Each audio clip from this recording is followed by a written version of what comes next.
तो प्यारे बच्चे कैसे हैं? आशा करते हैं कि आप लोग स्वस्थ होंगे, मन से पढ़ाई करते होंगे।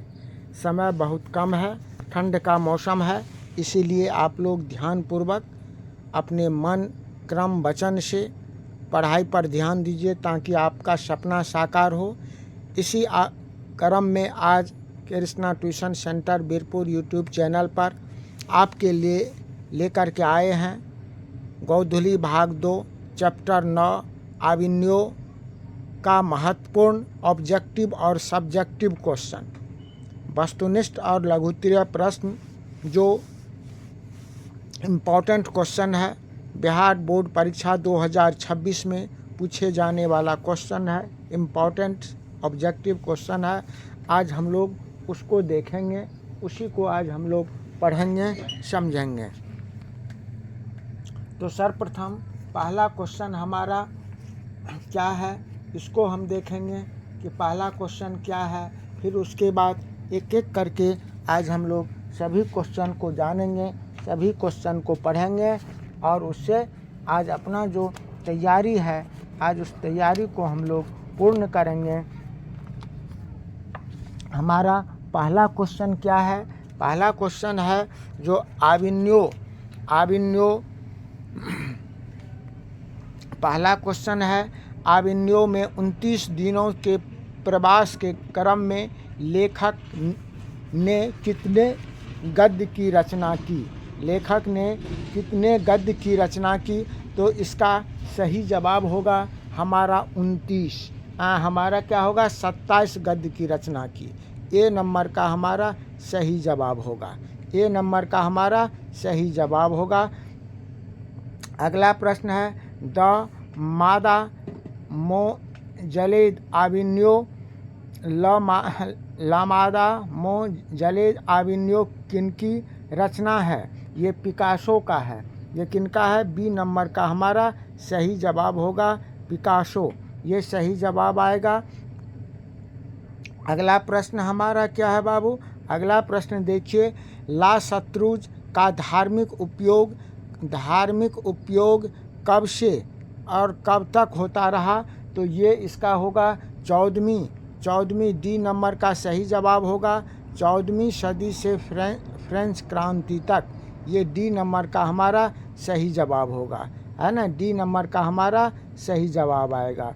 आविन्यो कहाँ स्थित है? आविन्यो फ्रांस में स्थित है। कहाँ है? फ्रांस में अवस्थित है। अशोक वाजपेयी का अगला प्रश्न क्या है? अशोक वाजपेयी का जन्म कब हुआ था? अशोक वाजपेयी का आप लोग भी जवाब दीजिए। अशोक वाजपेयी का जन्म कब हुआ था? तो 16 जनवरी 1941 को। ये नंबर का हमारा सही जवाब होगा। अगला प्रश्न है, आविन्यो पाठ के लेखक कौन है? तो अशोक वाजपेयी। कौन है? अशोक वाजपेयी, ठीक है। ये नंबर का हमारा सही जवाब होगा। अगला क्या है? अशोक वाजपेयी, है ना। अशोक वाजपेयी का जन्म कहाँ हुआ था? तो छत्तीसगढ़ में। कहाँ हुआ था? छत्तीसगढ़ में हुआ था। अगला है, आविन्यो एक मध्ययुगीन ईसाई मठ है। कहाँ? आविन्यो कहाँ का एक मध्ययुगीन ईसाई मठ है? तो इसका जवाब क्या होगा? दक्षिण फ्रांस का। क्या होगा? दक्षिण फ्रांस का। अगला प्रश्न है, अशोक वाजपेयी। अगला प्रश्न क्या है? अशोक वाजपेयी के माता का क्या नाम था? निर्मला देवी। माता का क्या नाम था? निर्मला देवी। सी नंबर हमारा सही जवाब होगा। अगला है, अशोक वाजपेयी के पिता का नाम क्या है? तो परमानंद वाजपेयी। क्या नाम है इसका? परमानंद, है ना। परमानंद वाजपेयी। क्या है? परमानंद वाजपेयी। क्या है? परमानंद वाजपेयी। अगला है, विलनब ला आविन्यो का क्या अर्थ है? आविन्यो का एक नया गांव। इसका क्या होगा? आविन्यो का एक नया गांव। क्या होगा बाबू? आविन्यो का एक नया गांव। एक पतंग अनंत में किनकी रचना है? अशोक वाजपेयी का। किनकी रचना है? अशोक वाजपेयी का। किनकी रचना है? अशोक वाजपेयी का। अगला है, अशोक वाजपेयी ने किस पत्रिका का संपादन किया था? ए नंबर हमारा सही जवाब होगा। ए नंबर हमारा सही जवाब होगा। ठीक है, अगला प्रश्न क्या है? आविन्यो दक्षिण फ्रांस का एक पुराना डैश है। आविन्यो दक्षिण फ्रांस का एक पुराना डैश है। आविन्यो दक्षिण पुराण का एक क्या है? पुराना बौद्ध मठ है। क्या है बाबू? बौद्ध मठ है या शहर है? तो एक पुराना शहर है। बी नंबर का हमारा सही जवाब होगा। आविन्यो किस नदी के किनारे हैं? रोन नदी के किनारे। बी नंबर का हमारा सही जवाब होगा। ला सतरुज क्या है? ईसाई मठ है। ला सतरुज क्या है? सी नंबर का हमारा सही जवाब होगा। ईसाई मठ। क्या है? ईसाई मठ। सी नंबर का हमारा सही जवाब होगा। आंद्रे ब्रेता क्या है? एक कवि है। क्या है? एक कवि है। क्या है बाबू? एक कवि है। आंद्रे ब्रेता क्या है? एक कवि है। नहीं, ए नंबर का हमारा सही जवाब होगा। ए नंबर हमारा सही जवाब होगा। पीटर बुक की कौन सी विवादास्पद रचना की प्रस्तुति आविन्यो में क्या जाना था? महाभारत का। किसका? महाभारत। क्या? किसने पोप की गतिविधियों पर नज़र रखने के लिए किला बनवाया था? फ्रेंच सरकार, डच सरकार, यूनानी सरकार, एंथ्रेस सरकार। क्या होगा इसका? इसका बोलिए। इसका फ्रेंच सरकार। बी नंबर का हमारा सही जवाब होगा। अगला है कार्थुसियन संप्रदाय का ईसाई मठ था। कौन था? शत्रुज ला शत्रुज गिरी, लाल शत्रुज ला। इसमें देखिए सब में है। इसमें क्या होगा? ध्यान से पढ़िए। शत्रुज ला शत्रुज गिरी, ला शत्रुज और लाल शत्रुज ला। क्या होगा इसका? इसमें जो है बी नंबर का ईसाई मठ है। ईसाई मठ है। ये ईसाई मठ जो है क्या होगा? ला शत्रुज ला। सी नंबर का होगा ला शत्रुज। क्या होगा? ला शत्रुज होगा। नदी के किनारे भी एक नदी गद्य काव्य की किसकी कृति है? अशोक वाजपेयी का। किसका है? अशोक वाजपेयी का। अशोक वाजपेयी ला शत्रुज में कितने दिन तक रहे? 19 दिनों तक रहे। ए नंबर का हमारा सही जवाब होगा। कितने दिनों तक रहे? 19 दिनों तक रहे। पिकासो की प्रसिद्ध रचना शीर्षक क्या है? इसमें क्या है? बिलवन आविन्यो द मादा मोजेल द आविन्यो। क्या होगा इसका? तो इसका यही होगा बी नंबर का। नहीं, द मादा मोजेल द आविन्यो। लेखक कितने वर्ष पहले आविन्यो गए थे? 10 साल पहले गए थे। कितने वर्ष पहले? 10 साल।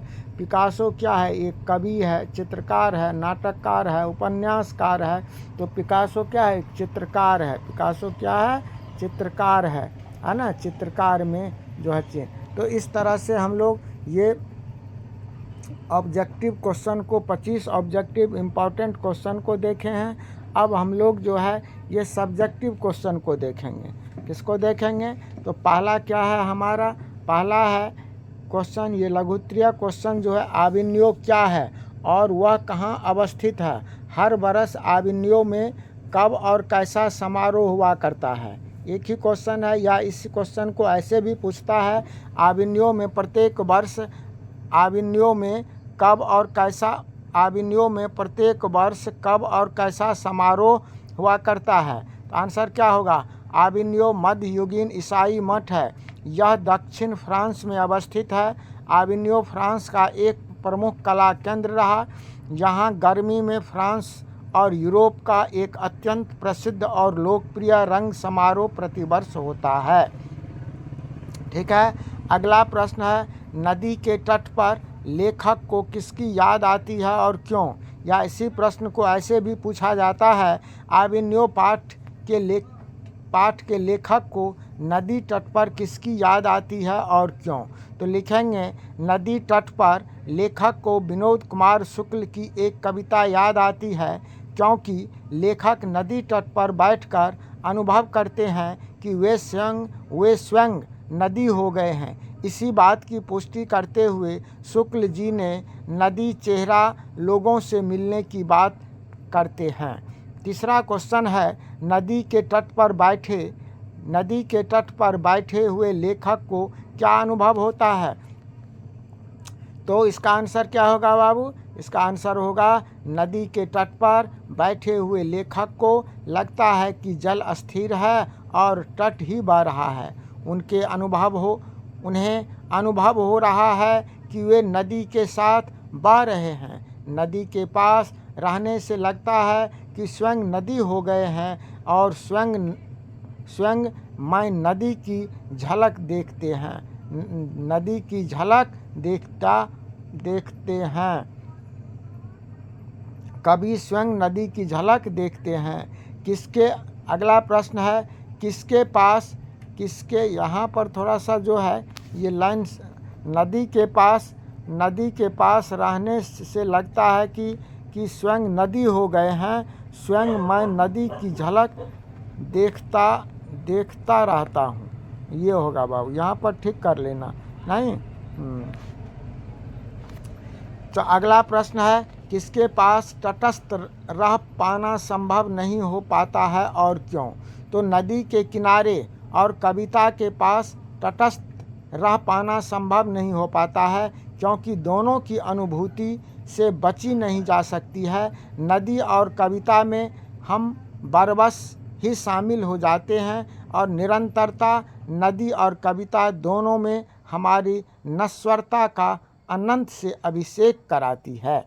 अगला प्रश्न बहुत ही इम्पोर्टेंट है, लेखक आविन्यो क्या साथ ले गए थे और वहाँ कितने दिनों तक रहे? लेखक की उपलब्धि क्या रही?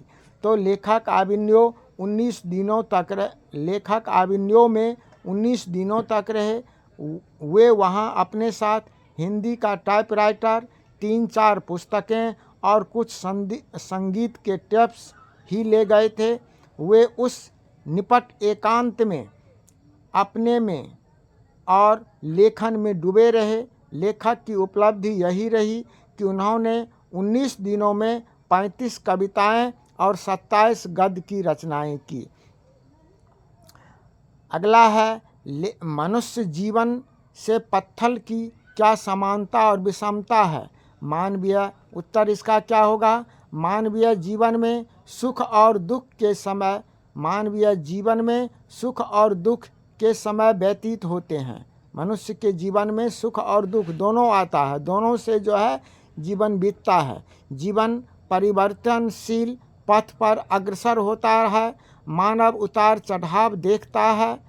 पत्थर भी मानव की तरह परिवर्तनशील समय का सामना करता है। पत्थर भी शीत और ताप दोनों का सानिध्य पाता है। मानव भी प्राचीन गाथा को गाता है। पत्थर भी प्राचीनता को अपने में सहेजे रखता है। मानव अपनी भावनाओं को प्रकट करता है, लेकिन पत्थर मूक बना रहता है। 7वां क्वेश्चन है बाबू, जो ला शत्रुज क्या है और वह कहाँ अवस्थित है? आजकल उसका क्या उपयोग है? ला शत्रुज कार्थुसियन संप्रदाय का एक ईसाई मठ है। यह विलनब ला आविन्यो अर्थात आविन्यो का एक नया गांव में अवस्थित है, जो रोन नदी के दूसरी ओर है। लगभग स्वतंत्र है। आजकल इसका उपयोग एक कला केंद्र के रूप में होता है। यह केंद्र आजकल रंगमंच और लेखन से जुड़ा हुआ है। यहाँ नाटककार, अभिनेता, गीत संगीतकार, रंगकर्मी आदि आते हैं और पुराने ईसाई संतों के चैम्बर्स में रहकर रचनात्मक लेखन करते हैं। अगला प्रश्न और अंतिम, नदी और कविता में लेखक क्या समानता पाता है? जिस प्रकार नदी सदियों से हमारे साथ रही है, उसी प्रकार कविता भी मानव की जीवन संगनी रही है। नदी में विभिन्न जगहों से जल आकर मिलते हैं और वह प्रवाहित होकर सागर में समाहित होते रहते हैं। हर दिन सागर में समाहित होने के बावजूद उसमें जल का टोटा नहीं पड़ता है, अर्थात जल समाप्त नहीं होता है। कविता भी विभिन्न विडंबनाएं, शब्द, भंगिमा, जीवन छवि और प्रीतियाँ आकर मिलती है और एकाकार रूप ग्रहण करती है। जैसे नदी जल रिक्त नहीं होती, वैसे ही कविता शब्द रिक्त नहीं होती है। इस प्रकार नदी और कविता में लेखक अनेक समानता पाता है। तो इस तरह से प्यारे बच्चे, आज हम आविन्यों का महत्वपूर्ण ऑब्जेक्टिव और सब्जेक्टिव क्वेश्चन देखें, समझें, पढ़ें। आप लोग इसे निश्चित रूपेण कंप्लीट कर लीजिएगा, ताकि आने वाले बोर्ड परीक्षा में इससे संबंधित जो प्रश्न पूछा जाएगा उसका आप भली भांति अच्छे पूर्वक से जवाब दे पाएंगे। इसी आशा और विश्वास के साथ आज का क्लास समाप्त करने से पहले पुनः एक बात आप लोगों को कहेंगे, इस क्लास को अधिक से अधिक शेयर, लाइक कीजिए। जो सब्सक्राइब इस चैनल को नहीं किए हैं, सब्सक्राइब कीजिए। इसी के साथ क्लास आज समाप्त होती है। बहुत बहुत धन्यवाद।